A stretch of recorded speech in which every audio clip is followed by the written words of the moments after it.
the President of the Republic of the Philippines, His Excellency Ferdinand R. Marcos Jr.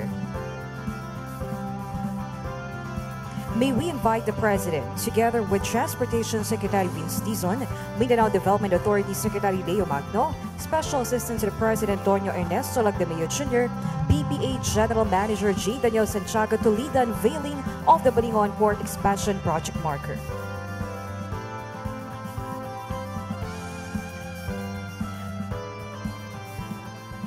Ready, Mr. President, on the count of 3. 1, 2, 3. The marker read as follows. The construction of Port Operations Building at the Port of Balingon enhances comfort, safety, and operational efficiency. This landmark development strengthens the port's capacity to accommodate growing number of local and foreign tourists, contributing to the economic progress of the province. Thank you, Mr. President. Now may we invite the President for a quick tour of the port. The newly constructed Port Operations Building of the Balingon Port occupies a total floor area of 3,082.50 square meters.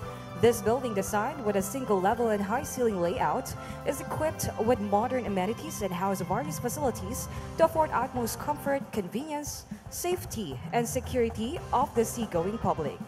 These facilities include the following: ticketing booth,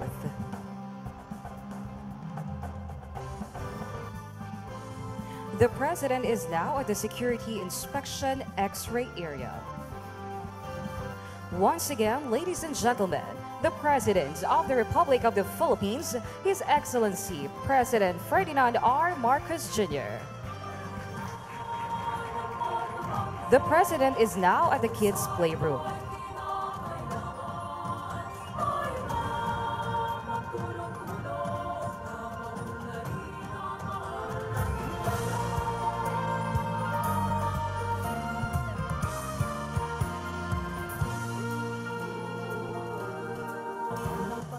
Included in these facilities are the commercial area and the child care room.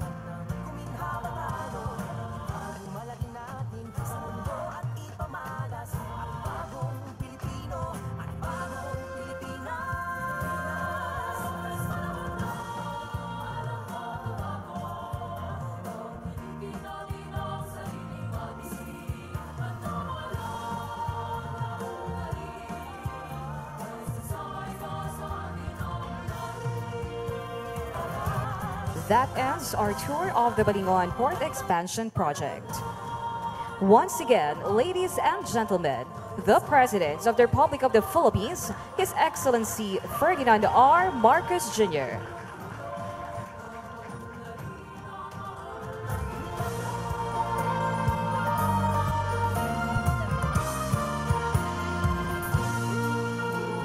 Na ito ay bunga ng pagtutulungan ng pambansang pamahalaan, lokal na pamahalaan, pribadong sektor at ang bawat miyembrong kumilos at nag-ambag. Ngayon po, ang hamon sa atin ay gamitin ito ng lubusan para sa pag-unlad ng ekonomiya, paglikha ng hanapbuhay at pagsigla ng turismo sa rehiyon. Sa ating mga kababayan sa Misamis Oriental at Camiguin, ang pantalan na ito ay para sa inyo. Naway magsilbing paalala ito na kapag tayo nagkakaisa, wala pong imposible. Kahit sa pinakatimog o pinakahuling baybayin ng ating kapuluan, ang ilaw ng pag-unlad ay tiyak na sisikat. Mabuhay po kayong lahat, mabuhay ang Balingon Port. Maraming salamat at magandang umaga po.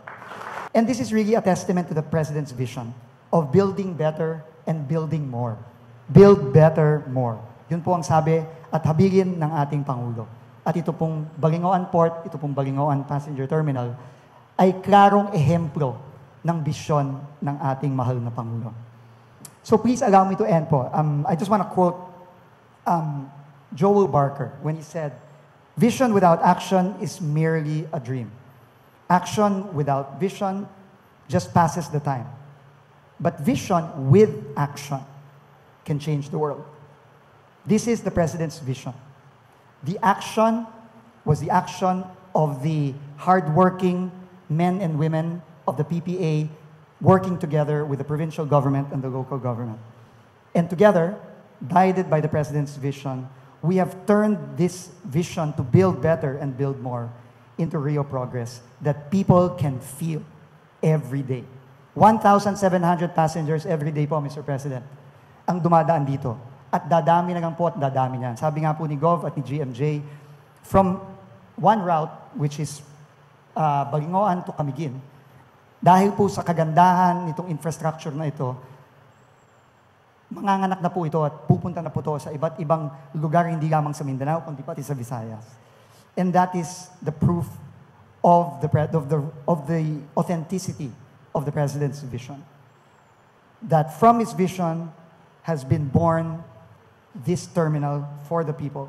And through our collective action, it is built for one purpose, to make the life of the Filipino, especially those from Misamis Oriental and Camiguin, better. Maraming salamat po. And again, thank you very much, Mr. President. Maraming salamat po. Now,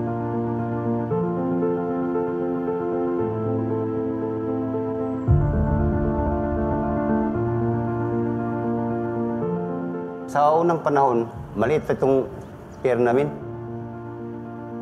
Ang ako yung nabantayan din ni Dapita sa una, puro pag yun kahoy, ang pantalan niya mubo. Pag pumupunta ako ng Camiguin, mahirapan nga sumakay kasi konti lang yung barko. Ilan po sa mga challenge po namin bilang as regular passenger po is masikip na passenger pag peak season po. So sobrang sikip po doon sa loob. Tapos may iba po na nakatayo lang kasi na naubusan po ng upuan.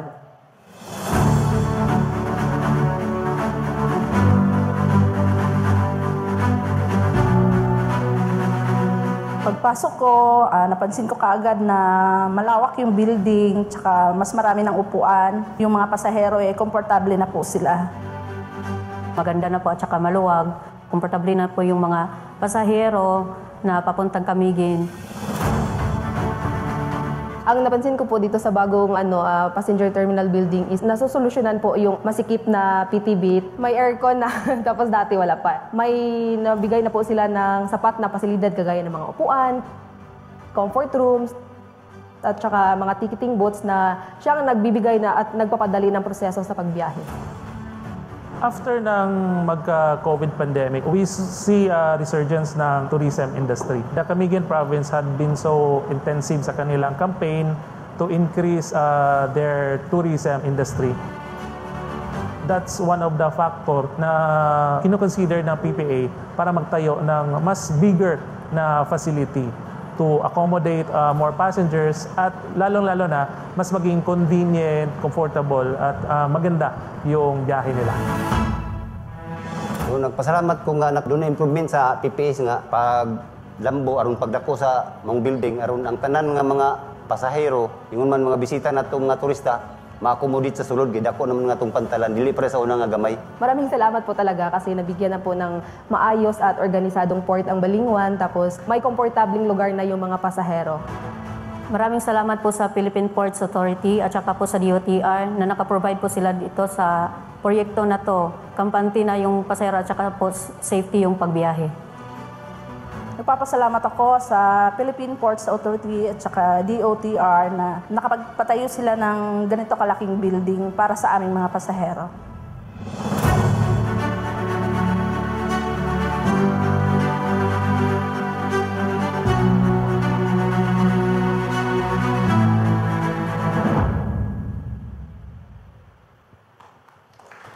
Hindi maikaila ang magiging kontribusyon ng Balinghoan Port dito sa iyong lalawigan, maging sa karatig probinsya pati.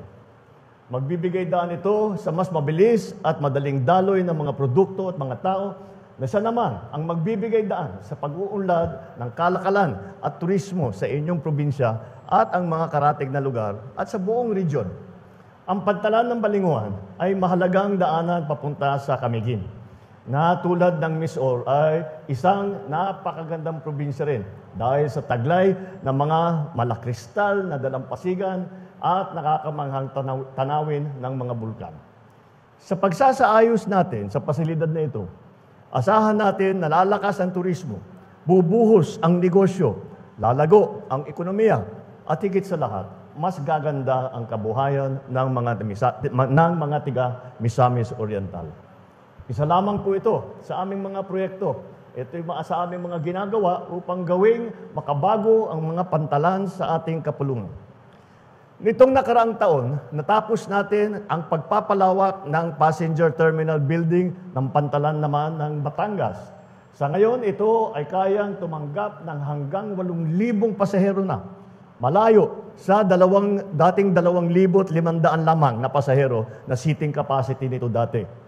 Nariyan din ang Curimaao Port Expansion and Restoration Project doon sa amin, sa Ilocos Norte. Kabilang sa mga layunin ng mga proyektong ito ay ang higit na pagtibayin ang kapasidad ng Pantalan para sa operasyon ng mga cruise ship na lubos na makakatulong sa pagpalakas sa turismo ng bawat lalawigan. Sa Visayas naman, sinimulan na natin ang pagtatayo ng New Cebu International Container Port. Ang pantalang ito ay magpapabilis pa sa daloy ng mga kalakalan sa gitnang bahagi ng ating bansa. Kasalukuyan din natin, ipinapatupad ang Ormoc Port Expansion Project sa Leyte na inaasahang magbibigay ng dagdag na kapasidad para sa paggalaw ng mga tao at produkto sa Eastern Visayas naman. At dito po sa Mindanao, bukod sa Balinguan, mayroon ding Plaridel Port Expansion Improvement Project sa Misamis Occidental. Kasalukuyan natin itong ipinapatupad upang mapalakas ang inter-island connectivity sa region na ito. Ang lahat ng ito ay naglalayong mapaunlad ang ating mga pantalan at mapabuti ang karanasan ng bawat Pilipino. Higit sa pagiging daanan tungo sa mga sentro ng kalakalan, negosyo at turismo, ang mga pantalan ay isa ring mahalagang tulay tungo sa kaunlaran ng ating bansa. Dito nagtatagpo ang mga tao. Dito dumadaan ang ating mga produkto. Dito nagkakaroon ng oportunidad ang mga kababayan nating maabot ang mas malawak na merkado para umasenso sa buhay. Kapag naisaayos natin ang ating mga pasilidad at infrastruktura, asahan natin na lalakas ang turismo, bubuhos ang negosyo, lalago ang ekonomiya, higit sa lahat, gaganda ang takbo ng buhay ng bawat Pilipino. Mula Luzon, Visayas, hanggang sa Mindanao, tuloy-tuloy ang ating pagsulong. Mga kababayan, ito po ang diwa ng aming tinatawag na Build Better More. Gumagawa tayo ng mga infrastrukturong may puso para sa ginhawa, seguridad at pag-angat ng ating mga kababayan. Ngunit, hindi lang po ang pagpapalaki ng kapasidad ng mga pantalan ang prioridad natin. Mahalaga rin po na mapanatili ang kaayusan ng mga ito upang masiguro na ligtas, matiwasay at maginhawa ang biyahe ng bawat pasahero. Kaya't pangalagaan natin ito dahil ang mga gusali, pasilidad at infrastruktura ay magtatagal lamang kung may malasakit ang mga gumagamit nito. Alam natin marami pang kailangang gawin upang matupad ang pangakong mas magandang kinabukasan para sa bawat Pilipino. Ngunit hindi naman tayo titigil. Unti-unti, tuloy-tuloy, makakarating tayo doon. Mga kababayan, ipagdiwang natin ang araw na ito. Isang makabuluhang hakbang pasulong para sa mas maginhawa, mas maayos, at mas maasahang biyahe para sa bawat Pilipino. Maraming salamat po. Mabuhay ang Balinguan, mabuhay ang bagong Pilipinas. His Excellency Ferdinand R. Marcos Jr.